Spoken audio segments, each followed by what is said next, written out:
안녕하세요. 마인드 디톡스의 묻지마 캔디입니다. 오늘의 방송 제목은 버려야 되는 최악의 바람난 남편 유형입니다. 구독, 좋아요 눌러주세요. 바람에도 등급이 있다라고 말씀드린 적이 있습니다.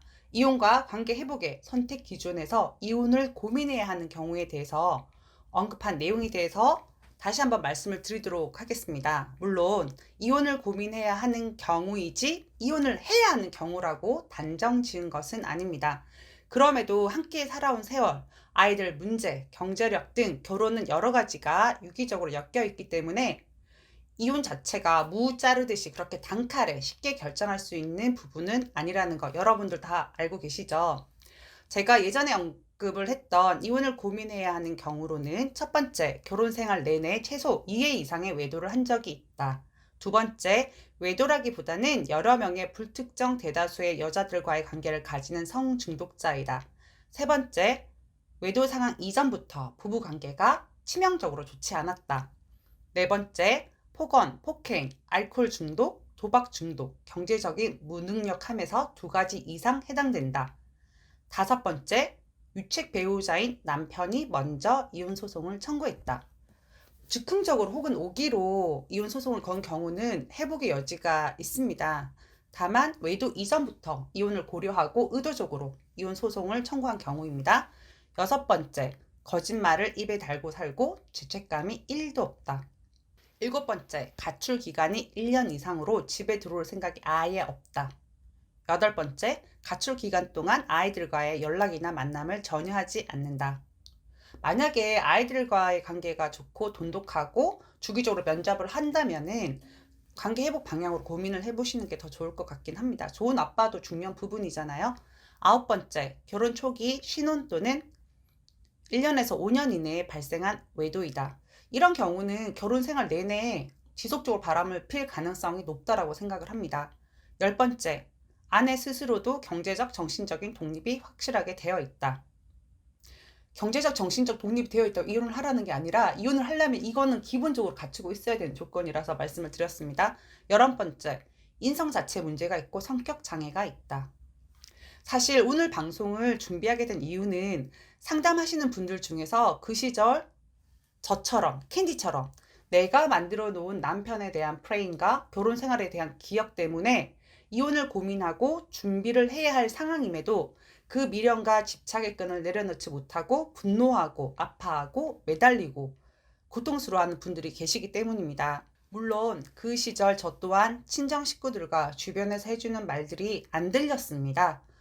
머리로는 받아들이고 이해했지만 내 가슴이, 내 마음이 그렇게 되지가 않았습니다.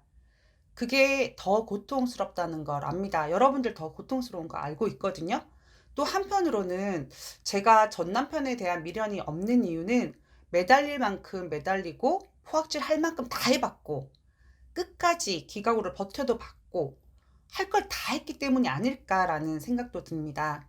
그런 시간들이 없었다면 지금의 평온한 일상 대신에 과거에 대한 미련과 분노로 하루하루 고통스럽게 보내고 있을지도 정말 모를 일입니다. 그런데 상담을 하는 제 입장에서는 그런 모습의 끝이 이미 보이기 때문에 상담받는 아내분들을 자꾸 다그치게 되는 건 사실입니다. 저처럼 안 했으면 좋겠다는 생각이 들거든요. 왜냐하면 너무나 긴 시간 동안 많이 아팠어요. 정말 많이 아팠거든요. 남편이 바람나면 성실했고 다정다감했고 멀쩡했던 사람이 미친 행동을 합니다. 믿기지가 않을 겁니다.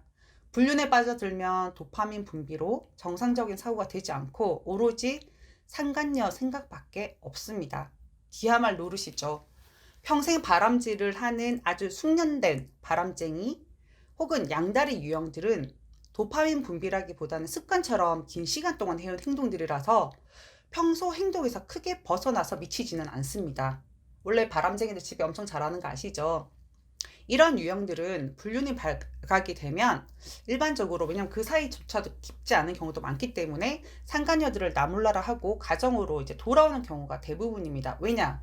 와이프의 가치가 더 크다는 걸 본인 스스로가 알고 있기 때문이죠. 물론 그 바람기는 다시 재발될 가능성이 높습니다. 맛을 봤기 때문이죠.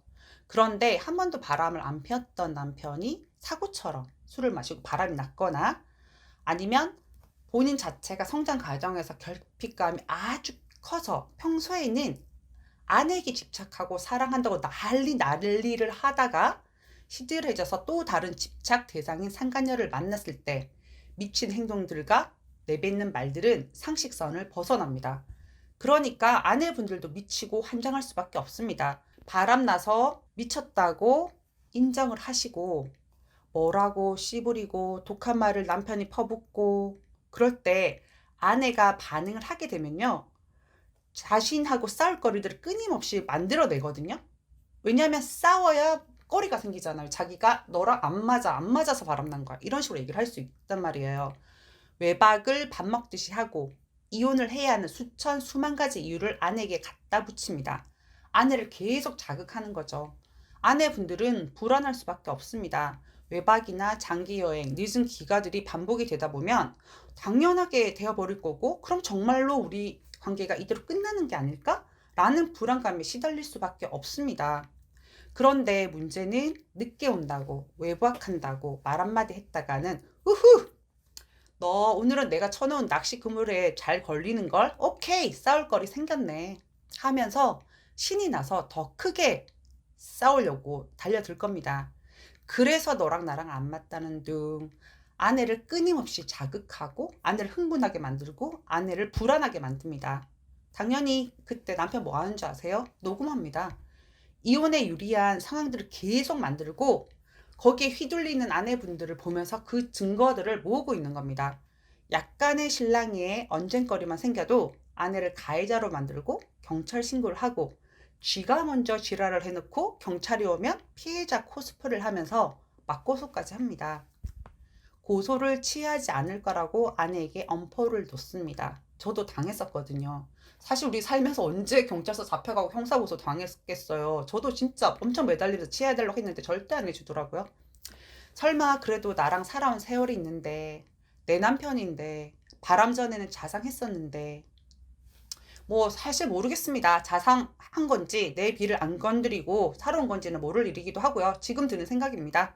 저는 이혼을 고민해야 하는 위에 11가지 이유 중에서 11번째 사유, 인성 자체에 문제가 있고 성격 장애가 있다. 이런 경우라면은 외도가 아니더라도 이혼을 하는 것이 맞다라는 생각을 많이 하거든요. 밝고 멀쩡하게 부모니까 많은 사랑을 받고 잘 자라온 아내가 결혼 후에는 우울해지고 외롭고 자신이 바보같이 느껴진다면 11번 유형의 남편과 결혼을 해서 조종당하고 인내하고 참고 살아왔을 가능성이 높습니다. 이런 경우에는 미련을 탈탈 털어버리고 한 발짝 뒤로 물러나서 객관적으로 남편을 바라보는 태도가 필요합니다.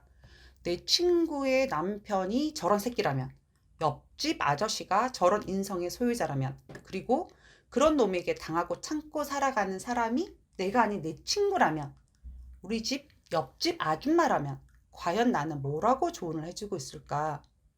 사실 그렇게 생각하고 있는 게 제 생각이거든요. 그러면 답이 그냥 금방 나올 겁니다. 사랑과 집착은 다르다는 사실도 아내분들 자체도 한 번 더 고민을 해보셔야 합니다. 가장 핵심은 있는 그대로의 나 자체로 나는 소중한 사람이고 그 누구도 나를 비난하거나 경멸하거나 하는 걸 그대로 참고 견디시면 안 됩니다. 아내분 자신이 행복한 것이 가장 중요하거든요. 행복이 하하하 웃고 떠들고 신명나는 게 아닙니다. 그냥 평온한 만족감이라고 생각을 합니다. 배우자로 인해 내가 더 행복해지고 충만해지는 것이 바람직한 결혼 생활이라고 저는 생각을 하거든요. 배우자로 인해 내가 아프고 고통스럽다면 이혼 자체에 대한 고민도 해보시는 당찬 아내분들이 되시길 바라면서 오늘 방송은 여기까지 하도록 하겠습니다. 네이버 카페에서 묻지마 캔디 마인드 디톡스로 검색을 해주세요. 상담을 통해서 여러분들의 문제 해결에 실질적인 솔루션을 제공해 드리겠습니다. 네, 오늘은 사실은 제가 부산에서 해운대에서 휴가를 와서 녹음을 했습니다. 이 마감병이라고 마감이 돼야 이게 딱 지금 낮 시간이긴 한데요. 대본도 쓰고 녹음을 하는데 우리 마인드 디톡스 카페 회원분들 글도 많이 올려주시고 서로서로 토닥토닥하는 모습 너무 감사드립니다.